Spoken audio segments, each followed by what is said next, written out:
Tagovailoa is set to make his first NFL start this Sunday as the Dolphins host Aaron Donald and the Rams. Tua has had a bye week to prepare for his first start and has gotten high praise from teammates all week during practice. So, Shannon, what do you expect from your guy, Tua? Well, I expect him to show the accuracy. He was the most accurate quarterback in college history, so I expect him to have that on full display.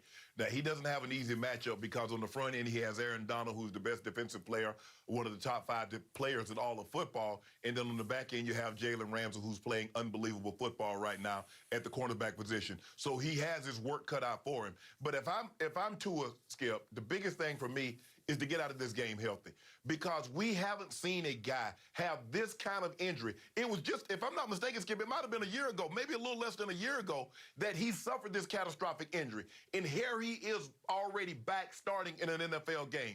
So I expect for you to see the accuracy, even though he had the injury, that forced the Dolphins to take this young man with the 5th pick in the draft. I expect him to do that. He has an extra week. This tells me, Skip, no matter what, they were going to Tua week 7, week 8, no matter how good or how bad Brian Fitzpatrick was playing, because I thought Fitz was playing well enough to maintain this job, especially over the last 3 weeks. But Brian Flores says, no, we have a plan. This kid, we took this kid with the 5th pick.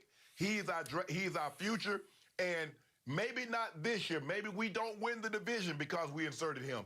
But moving forward, we believe this is the best thing for the football team.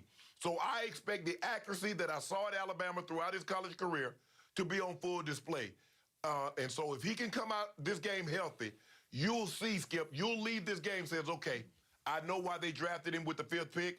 I know why Brian Flores inserting him into the starting lineup. He will show you the skill set which made him so highly thought of. Shannon. Yes.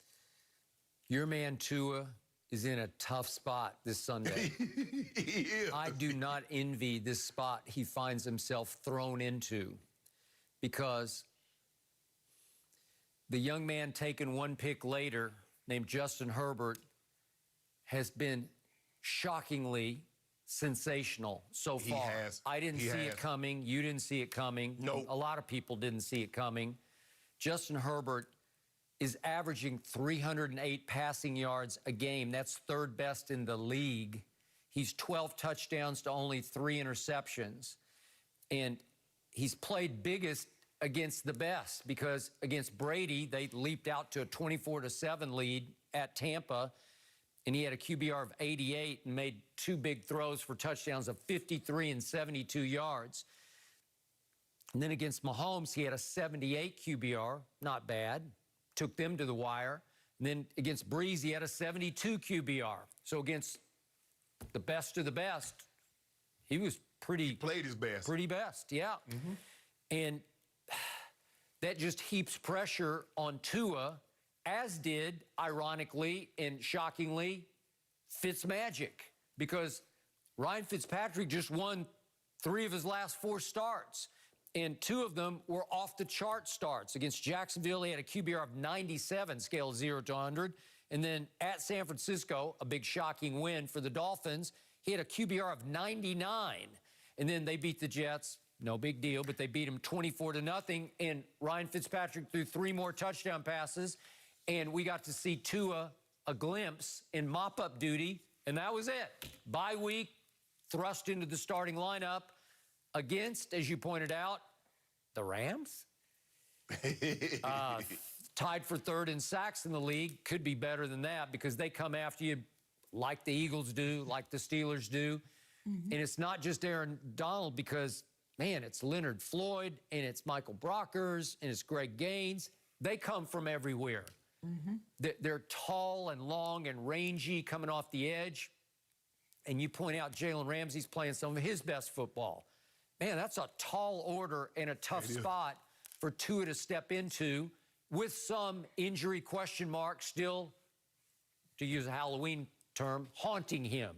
You still don't know exactly what you got. You think you're 100%. You're not 1,000% sure, because have you been rocked like you might get rocked in this game by that pass rush? No. And You have not. And that's the thing, Skip. Okay, the doctors tell you you're healthy, but guess what? The doctor hadn't seen you take a sack. The doctor hadn't seen you get landed on. Nope. And so that's what they're going. That's what he needs to get landed on, Skip, and say and get up like, okay, yeah, I'm okay now. Yep. I'm okay now. I agree. I wouldn't be surprised if they moved the pocket because Skip, he can throw. He's very accurate from the pocket. I agree. But Aaron Donald will get you off that spot. Yeah, so if I'm smart. Yeah, Skip, if I'm them, I'm going to move the pocket earlier so I don't let Aaron Donald get a key on exactly where I'm going to be because he's coming. He's coming.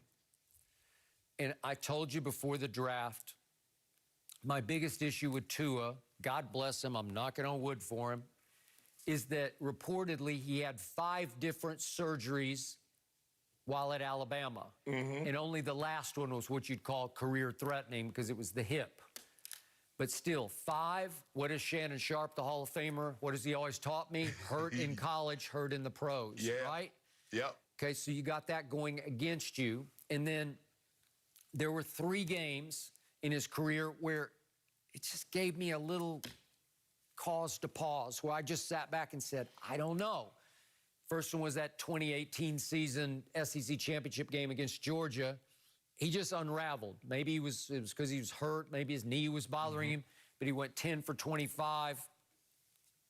And he threw the 2 picks, and he got replaced in the fourth quarter by Jalen Hurts, who just took the game over, and they won it 14-0 in the fourth quarter on to the championship game. And then Tua did not play great in the championship game with 2 more interceptions. QBR 59, sort of middling. And then against LSU last year, in Tuscaloosa, he put up big numbers, but he was just barely over 50% completion. I don't know. I never was as sold as you are, but when he's right, when he gets in rhythm, he is deadly accurate. Right. But then my final issue was he was throwing to an all-time track team of receivers.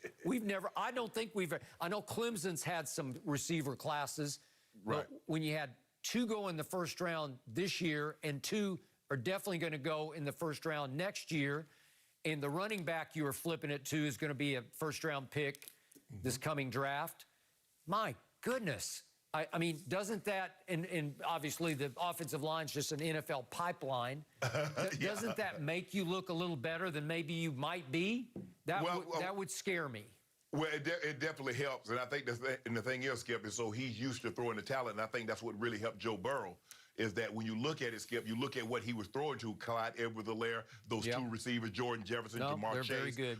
And you look at Marshall. Marshall has averaged 2 touchdowns receiving every game he's played this year, and he returned. I think that the biggest thing for me, the only concern that I've ever had with Tua, Skip, was injury. It's because he's really never started and finished the season. At some point in time, he's gotten nicked in every season that he was a starter. So I think the thing for him is to have someone land on him and get up and be like, man, I'm okay, and then go right back out there and start playing. But he has a very tall order because the Rams, as you mentioned, are very good defensively. They got the best defensive player in football, and they got Jay Ram, who's playing out of his mind at the quarterback position. So he doesn't have an easy task. Yep. But Brian Flores says, look, if we drafted you because we believe you're going to be the future. So you can't duck and dodge talent. You can't duck and dodge. Well, the Rams, we'll start him the following week when it's a less formidable opponent. No, they're going to put him in there against the fire, and if he's what we think he is, he'll be just fine. Okay, so just to wrap this up, and I don't want to jinx the kid, but just to reiterate for those who have forgotten, at Alabama, broken left index finger on his throwing hand, required surgery. He had a knee sprain that I think required a scope, reportedly. Then he had the 2 ankle sprains that required that tightrope surgery on either, on both ankles. And then, of course, as we know, dislocated right hip with a wall fracture in the hip. Not great. And I hope he will stay healthy, but I don't love his chances this Sunday because this is a tall order to start your career against. Yep, Barry. Yeah, I'm rooting for Tua. I'm crossing my fingers, as you said, for a healthy debut and a strong debut. Now, this Rams-Dolphins feature in this week's free-to-play Super 6 contest, Terry Bradshaw is putting $1 million up for grabs again this week. All you have to do is correctly predict the outcome of 6 NFL games. So make sure you get your picks in before kickoff Sunday for your chance to be a millionaire. And for more top stories, scores, and more, go to the Fox Sports app. Now, will Lamar and the Ravens take out the undefeated Steelers atop the AFC North? That's next.